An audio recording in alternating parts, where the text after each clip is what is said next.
Okay, I know. Most people, if you ask a random person in the street, how does Harold II die? They're going to tell you he gets shot in the eye. Like, that is the predominant sort of idea and theory behind how he died, or at least that's like the popular folklore theory. And that has a lot of weight behind it in terms of it's just so ingrained within the telling of the story of the Battle of Hastings. But the truth is that when looking for the reality of what happened, there are two main theories. I mean, there's a third theory, which isn't really a theory so much as like calling it a fan theory would be giving it too much credit. We'll get there, and you'll know what I mean when we get there. But the two main theories, number one, we have got Harold Godwin is shot by an arrow in the eye, and that is the moment that decides the battle and he dies.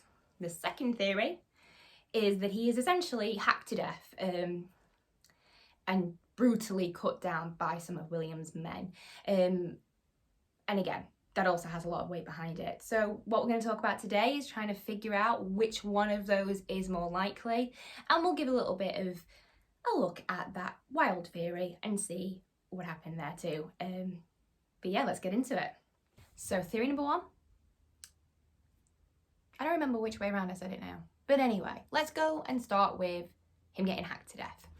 I think that's a good place to start, mainly because when we talk about like the primary sources, the earliest sources that we have of Harold's death, none of them are mentioning him getting an arrow to the eye.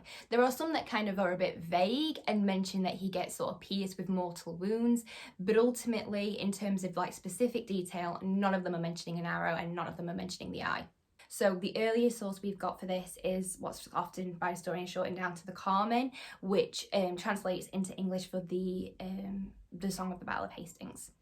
Now, a lot of historians do have issues with the Carmen and do feel that we need to be careful with how we apply the Carmen to the historical narrative, and think that there is inaccuracies or there's biases within the Carmen, so we shouldn't take it verbatim.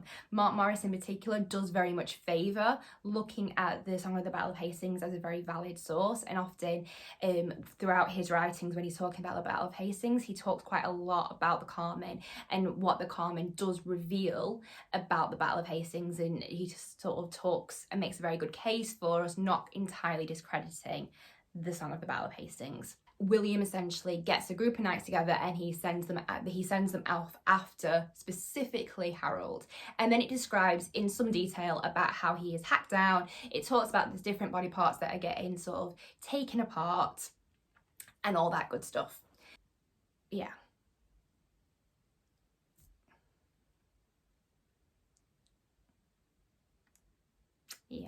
That then leads in quite nicely to another later source, which was written around 1070, and that source talks about how Harold's mistress, or possibly wife, it's really hard to tell, there are a lot of Ediths at this point, so it is difficult to know exactly who was doing what, but ultimately Edith Swanneck is reportedly, she finds Harold's body, and the only way she's able to identify him is from the secret marks of his body because his face was too badly despoiled.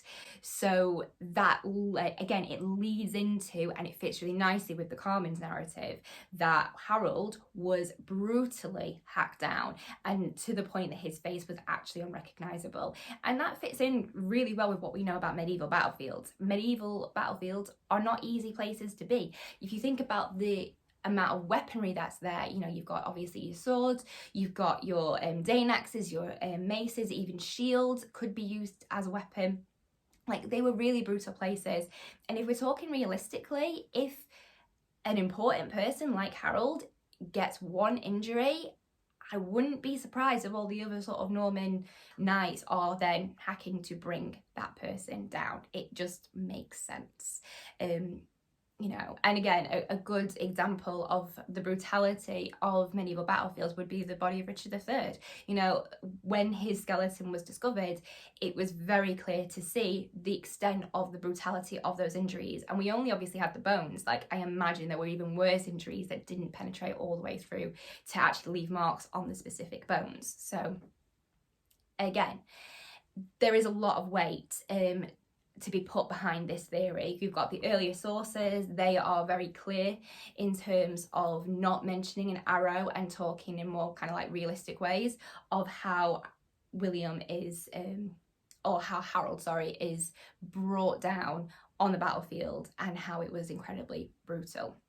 And let's not forget the Bayeux Tapestry. The Bayeux Tapestry very clearly has, you know, the word Harold, but right beneath it, where it's sort of finishing that sentence, you do have a person who is falling to the ground, clearly in the process of being hacked and slashed. So it is more than probable that that is the way that Harold died. And if we're thinking realistically, that's the theory.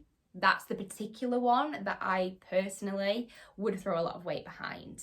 But that does not mean that we should completely ignore the arrow to the eye theory, because it is a very popular theory. It's a very romantic image. It's also the thing that if you search Battle of Hastings, it's the thing that comes up the most. So let's talk about that one.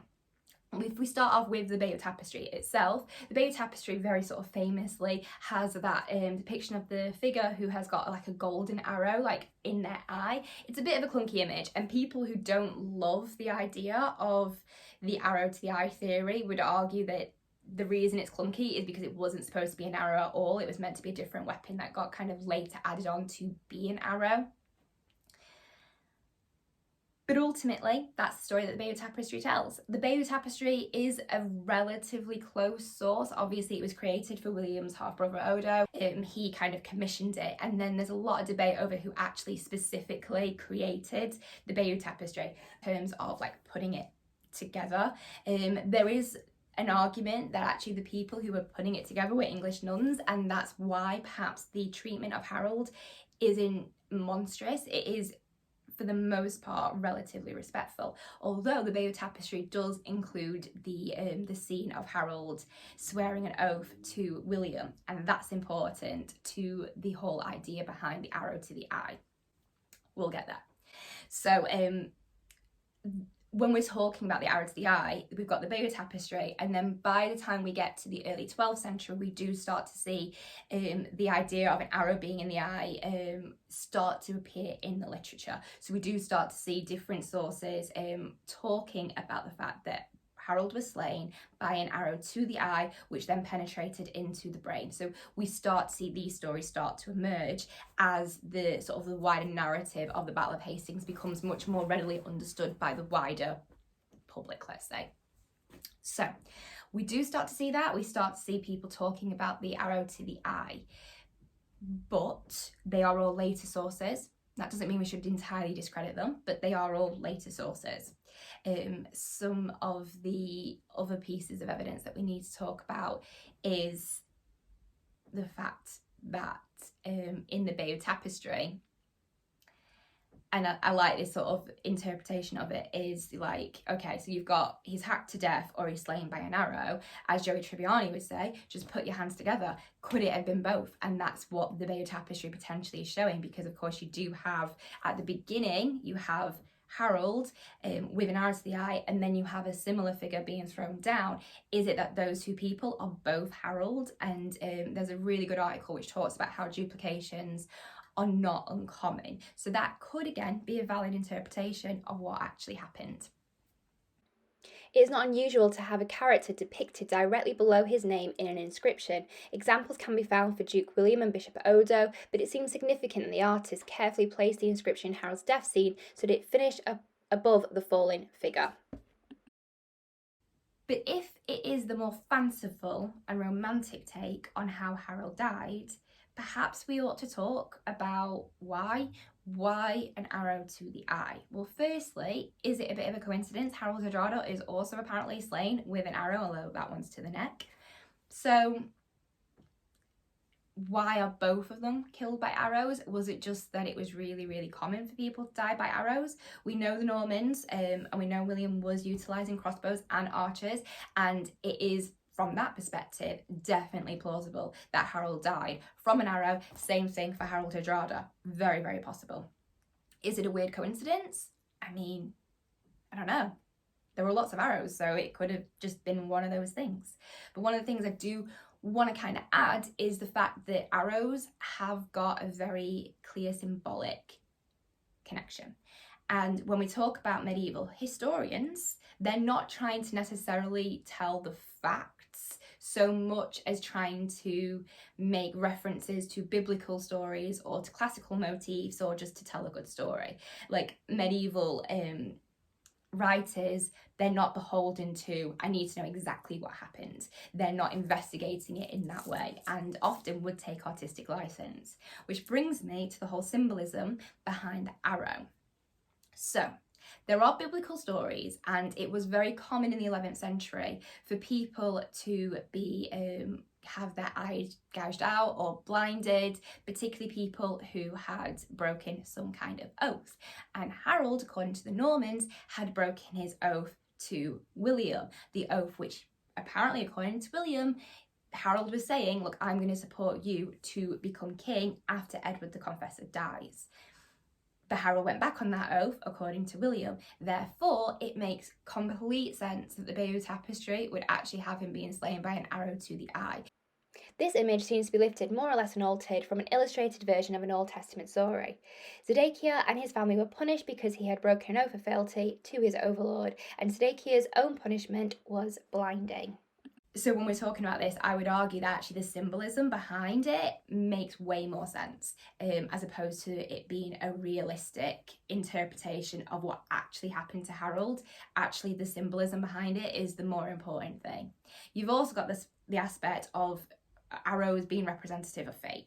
So William has a bit of a PR problem. Like, he wasn't particularly, well, he was very unpopular within England, and he wasn't, his position as King of England was definitely not secure, even to the point that, you know, the papal representatives weren't acknowledging him as the anointed King of England. So him having killed the anointed King of England, it doesn't look great. It just doesn't. Harold had been coronated. He was an anointed king. So William having had him killed it's problematic. So if rather than a death squad seeking out Harold to slay him and hack him to death, which is a really gory and unpleasant death, if, let's say, it's a nice, quick, painful arrow to the eye, William does not look as culpable, because ultimately being hit by an arrow, it's random. It's just one of those things. An arrow would be guided by fate. It would be God's intervention. Thus, William had nothing really to do with it. It wasn't his fault directly. I mean, obviously there are battles, so I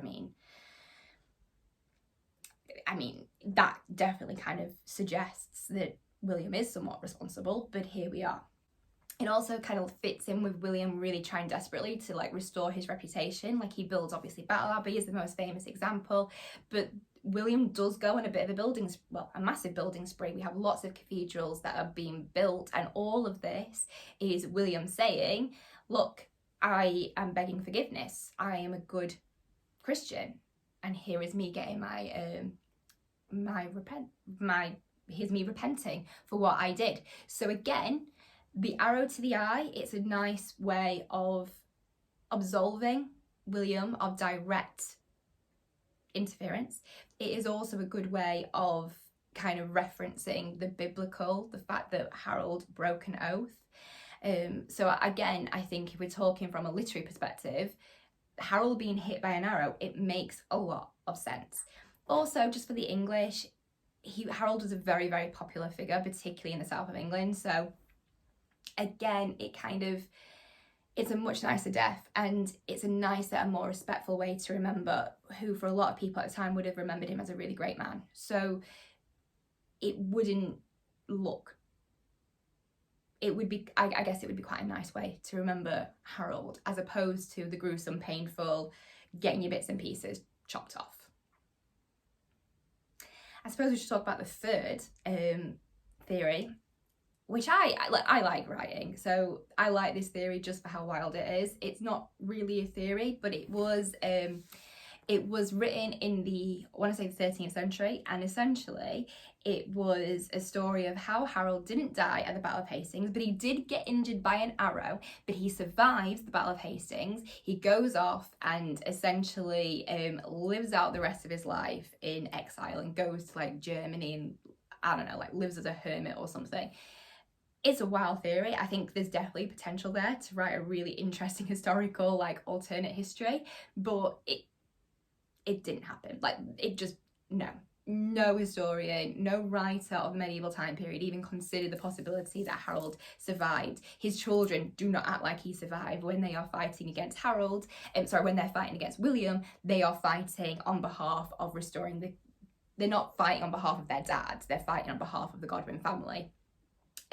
Similar thing when you've got Edgar Atheling. Again, you know, none of them are talking about the idea that Harold Godwinson's alive, because no one thought he was, because he probably wasn't. Like, he was definitely dead.